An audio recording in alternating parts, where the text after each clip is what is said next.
listening to the Agent Survival Guide podcast, a podcast for today's insurance agents.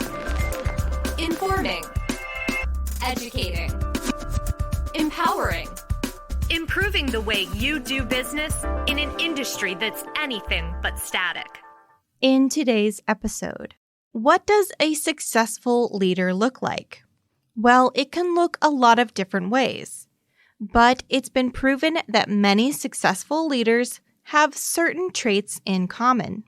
In this episode, we're looking at what some of those are and how you can implement them into your career. A successful leader not only inspires employees to work hard, they work alongside them. In the workplace, having strong, positive leadership leads to higher workplace morale, customer satisfaction, and productivity. You've heard the phrase natural-born leader when referring to an outgoing, charismatic person. That may describe you. If not, that's okay too. You don't have to be the most outgoing person in the room to be a great leader. There are different leadership styles that highlight different traits. You might naturally have some of those traits, but it's important to remember that leadership is a skill that you can learn and grow in. We're going to focus on 5 key traits that many of the successful leaders in history and business have possessed.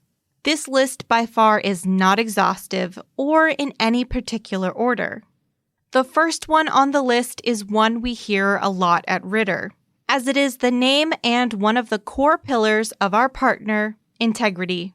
Integrity means upholding yourself to a standard of honesty, respect, trustworthiness, and ethical values. People are more inclined to listen and follow someone who is rooted in shared values. It's important to use your authority to advocate for both your employees and your business, because both are equally important. A leader who flip-flops on values and ethics or constantly switches their viewpoint will not appear trustworthy or reliable. Be confident in your values, while being open to listening to the values of others. Accountability also goes under this umbrella of integrity. No one is impervious to error. Own up to your mistakes.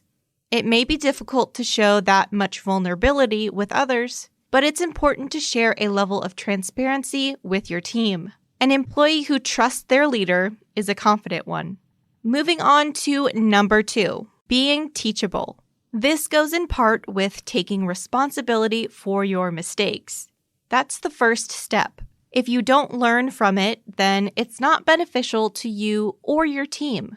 In any industry, especially the insurance industry, things constantly change. Part of your job is continuing education and getting ready to sell. But I'm not only talking about academic learning. A well-rounded leader must adjust to the needs and changes that come their way. Be willing to learn new processes, skills, and perspectives. Cultivate a mindset of curiosity about the people around you, your career, everything. Number 3. This one surprisingly did not come up in a lot of my research, yet it is a huge part of leadership: delegation. This is the act of efficiently allocating work and responsibility to your team. Your team will rely on your skill of delegation to get their work done. Something we see a lot in less successful leaders is hoarding tasks. This could be due to personal perfectionism or not trusting your team to do the job right. If you overload yourself with the work of an entire team, you're paving the way for poor results and burnout.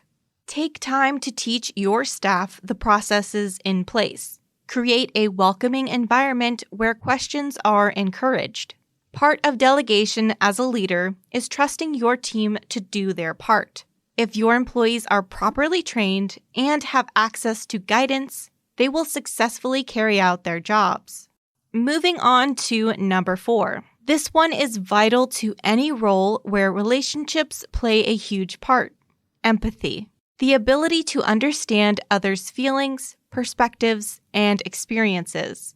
If you don't understand where others are coming from, their viewpoints and opinions, it can hinder creating a connection.